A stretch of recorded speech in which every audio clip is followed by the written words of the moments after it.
యాదాద్రి భువనగిరి జిల్లా కేంద్రంలో అవతరణ వేడుకల్లో నిరసన తెలిపారు శ్రీకాంతాచారి తల్లి శంకరమ్మ. ఉత్సవాల కోసం ఆహ్వానించిన అధికారులు తనను అవమానపరిచారని ఆవేదన వ్యక్తం చేశారు. అమరుల కుటుంబ సభ్యులను పక్కన పెట్టి ఎవరెవరినో సన్మానించారని చెప్పారు.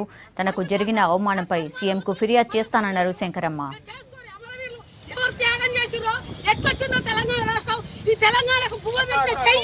ఈ తెలంగాణ రాష్ట్రానికి ముద్దు బిడ్డ శ్రీకాంతాచారి తెలంగాణ ప్రస్తుత బిడ్డ బతికేది శ్రీకాంతాచారి వల్ల ఇలా అవమానపరిచింది.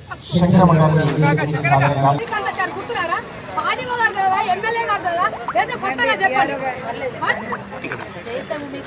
ఒక మీటింగ్ మీద అమరుల నివాళులు అర్పించలేదు. ఒక మీటింగ్ లో శ్రీకాంతాచారి పేరు త్యాగం ఓరు చేస్తూ వచ్చింది. తెలంగాణ రాష్ట్రం ఓరు చేస్తూ వచ్చింది. 22 ఏళ్ల కొడుకు మాంసాలు జరుగుతుంటూ వచ్చింది. నన్ను అట్లా కించపరిస్తే నేను రాను. నాకు నష్టసాలను ఇవ్వకండి, నేను రావాల్సిన అవసరం ఉంది. తెలిసి నన్ను కించపరచక నిజమైన త్యాగ నీరు కాస్తారు. అసలైన త్యాగ మట్ల కలిపిరు. ఇవాళ అసలైన తల్లిని అడగుసబెట్టి ఎవరో తీసుకొచ్చి కప్పుతున్నారు.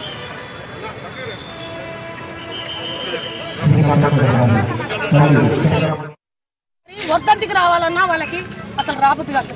ఈ రోజు తెలంగాణ అవతర దినోత్సవం శ్రీకాంతాచారి సొంత ఊర్లో ఎవరో ఒక ఎమ్మెల్యే వచ్చి చేయాలి, ఎవరో ఒక ఎంపీ వచ్చి చేయాలి, ఎవరన్నా ఒకరు వచ్చి చేయాలి. శ్రీకాంతాచారి సొంత ఊర్లో పుట్టిన ఊర్లో కాకుండా శ్రీకాంతాచారి సరిపోయిన ఎల్బీనగర్ లో కూడా ఎవరు కూడా చేయడం లేదు. సరే, నాకైతే మన కేసీఆర్ గారు మా అమరుల కుటుంబాలకు సరి అయిన న్యాయం చేసిండు, ఉద్యోగాలు ఇచ్చిండు పిల్లలకి, మరి 10 లక్షలు కూడా ఆర్థిక సాయం చేసిండు. ఇంకా ఎన్ని కూడా చేస్తాడు కేసీఆర్ గారు. కేసీఆర్ గారును ఆ కుటుంబం వల్ల నేను ఎవరు అన్నట్లే. కానీ కింది స్థాయిలో ఉన్న నల్గొండ జిల్లా వ్యక్తులు మాత్రం, ఏ జిల్లా కాదు నల్గొండ జిల్లా వ్యక్తులే, మన నల్లగొండ జిల్లాకు సంబంధించినటువంటి అధికారంలో ఉన్న వాళ్ళంతా శ్రీకాంతాచారి త్యాగాన్ని నీరుగార్చాలని చెప్పేసి పోయినసారి నేను భువనగిరి రానన్నా, భువనగిరి వచ్చిన తర్వాత ఇదే లాస్ట్కు పేరు పెట్టి పిలిచి సన్మానం చేశారు. ఈసారి కూడా నేను రాననుకున్నా. కంపల్సరీ రావాలంటే వచ్చిన తర్వాత అందరు పిలిచిన తర్వాత శ్రీకాంతాచారి అంటే ఫస్ట్ శ్రీకాంతాచారి త్యాగమా వాళ్ళందరిదా? నల్గొండ జిల్లాలో ఎవరిది?